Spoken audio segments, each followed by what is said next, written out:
თურქი მესხების პრობლემა, რომელიც წამოიჭრა 80-იან წლებში და 90-იან წლებში, ჯერ ეს იყო ეროვნულ მოძრაობაში, ჩაისახა ეს იდეა, თქვენ კარგად გახსოვთ და კომუნისტურ ხელისუფლებას ეროვნული მოძრაობის ლიდერები სწორედ ამ პოზიციით ებრძოდნენ, რომ კომუნისტურ ხელისუფლებას არ მოყავს საქართველოში ჩვენი სისხლი და ხორცი ძმები შუა აზიიდან, როგორც კი ეროვნული ხელისუფლება მოვიდა სათავეში, მათ იგრძნეს ის დანაშაული, რა დიდი საფრთხე ელოდა საქართველოს ამ ძმების და დების ჩამობრუნებაში და კატეგორიულად უარყვეს მათი ადრინდელი გეზი, მათ იგრძნეს და მეც ამ გეზს ვადგევარ.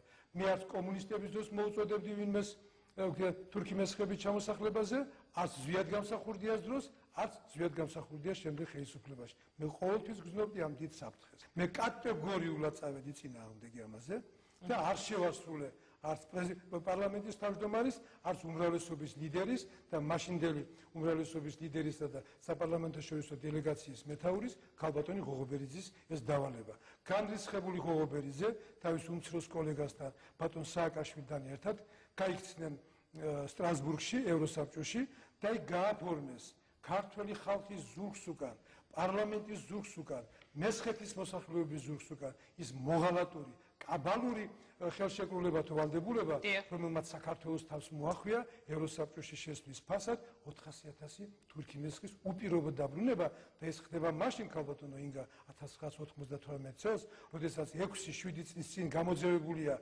საქართველოს უძველესი კუთხეებიდან, სამაჩაბლოდან და აფხაზეთიდან 400.000 ქართველი, ძირძველი ქართული მიწიდან და არც სააკაშვილს, არც ღოღობერიძეს და მათ არ მინდა აფსონი თქვა, მათ მეგობრებს, პოლიტიკურ მეგობრებს ერთი სიტყვაც არ დაუსველებია, ენა არ დაუსველებიათ, რომ ჯერ კი ბატონო ჩვენს თვალწინ 90-იან წლებში მომხდარი ტრაგედიის მოგვარებაში დაგვეხმარეთ და მე ვიფიქროთ თურქ მესხებზე, რატომ მე ვიფიქროთ?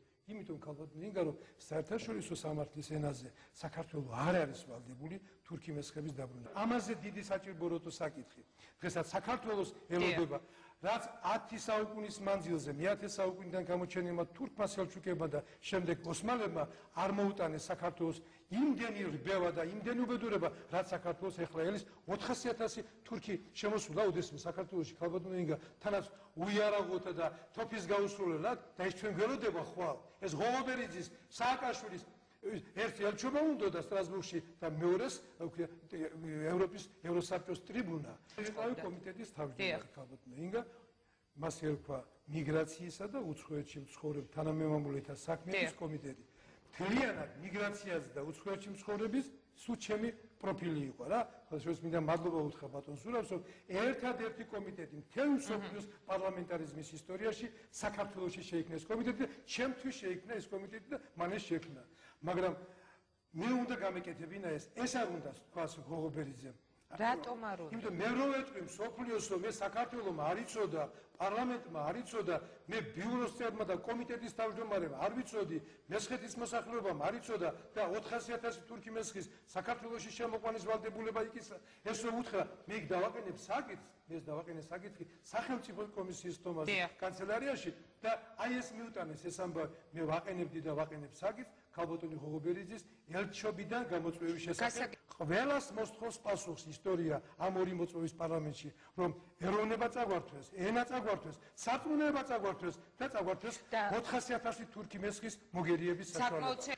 ქართველები რო არიან ეს მესხები თურმე და ჩვენ რომ უნდა გავუხსნათ მათ გზა საქართველოში და დავასახლოთ მესხეთში და მესხეთის მოსახლეობა ავყაროთ და გადავყაროთ. აი ესენი წერენ სად გვაბრუნოთ ბატონო ჟვანია, ბატონო შევარდნაძე და ბატონო მსოფლიოს მიმართავენ. ჩვენ საქართველოში არ დაბრუნდებითო. ჩვენ ბრუნდებით თურქეთის ისტორიულ საფაშოში, ახალციხის საფაშოში, რომელიც გენერალმა პასკევიჩმა წაართვა თურქეთს და დაუბრუნა საქართველოს. ჩვენ არ დაბრუნდებით ქართულ სკოლებში, ჩვენ არ დაბრუნდებით ქართულ ეკლესიებში, ჩვენ არ ვისწავლით ქართულ ენას. ჩვენი კატეგორიული მოთხოვნა კონსტიტუციურად დაუბრუნეთ ახალციხის საფაშო თურქეთს, ჩვენ გავხადეთ თურქეთის მოქალაქეები, აგვიშენეთ და გაგვიხსენეთ მეჩეთები და გაგვიხსენეთ თურქულენოვანი სკოლა. და ამის შესწავლა დაგავალათ ზურაბ-ჟვანია. და ჩამოყალიბება პოზიციის, როგორი პოზიცია უნდა ჩამოყალიბებინა მე? მხოლოდ და მხოლოდ კატეგორიული, რომ გავაცნოთ თელ მსოფლიოს, რომ ესენი არ არიან ქართველები, ესენი არიან მოწამლული თურქები, რომლებიც ექსპანსიური მიზნით მოდიან საქართველოში ჩვენს დასაყრობად და მიწის ტერიტორიული დაკარგვისათვისა და თურქეთის მიტაცებაში. დიდი მადლობა. ჩვენ გვეყო თურქეთმა გარკვეულ რაც აგვართვა თურქებმა ტაუკლარჯეთი ვინც აგვართვა სოჩი ვინც აგვართვა ზაქათალა ვინც აგვართვა ლორე ვინც აგვართვა და ჩვენ გაჩუმებული ვართ მადლობელი ვართ რუსეთის მადლობელი ვართ აზერბაიჯანის მადლობელი ვართ სომხეთის მადლობელი ვართ თურქეთის და ახლა თურქმენებს კიდე მივართვათ მესხეთი რუსთაველის სამშობლო არ გამოვა ბატონებო ეს არ გავაკეთებ და 8 წლის მანძილზე ეს არ გავაკეთე და თუ დღეს თურქი მესხები საქართველოში არ არიან შემოსული აი ამის გამო და ჩემი ტრაგედიის რაღაც მიზნებიც ამაში იხლართება. მე ასევე მინდა გითხრათ 20 წლის წინ მე მადლობელი ვარ დღეს ბატონმა გოდერძი შარაშიამ თუ არის თუ ბუდიშკი გოგონა რომელიც გაუშვა ჩაბზანდით სამტრედიაში ჩაბზანდით იქ რა ხდება თურქ მესხების დასახლებაში 78 წლიდან კომუნისტების დროს ჩამოსახლებული თურქი მესხები დღეს დღემდე ერთ ღერ ქართულს არ სწავლობენ და საქართველოში დაბადებული მათი ბავშვები შეგნებულად არ ასწავლიან ქართულ ესენი არიან ქართველები ესენი მოდიან ჩვენს ასაყვარებლად ესენია მათი სამშობლო ასევე გაიპარა არაზუსტი ინფორმაცია იმაში სიუჟეტში რომ თითქოს 150,000 თურქი მესხი გადაასახლეს ესენი უკვე 80,000 რომელთაგან 80 არა დარჩენილი ცოცხალი და 400,000 კაცი დაბადებული უცხო გარემოში თურქულენოვან, მუსულმანურ და სხვა სამყაროში დაბადებული და გაზრდილი ქართველების ზიზღით გაზრდილი 400,000 თურქი მესხი საქართველოში ვერ შემოვა და არ შემოვა. ამას ქართული ხალხი არ დაუშვებს და მათ შორის გურამ შარაძე.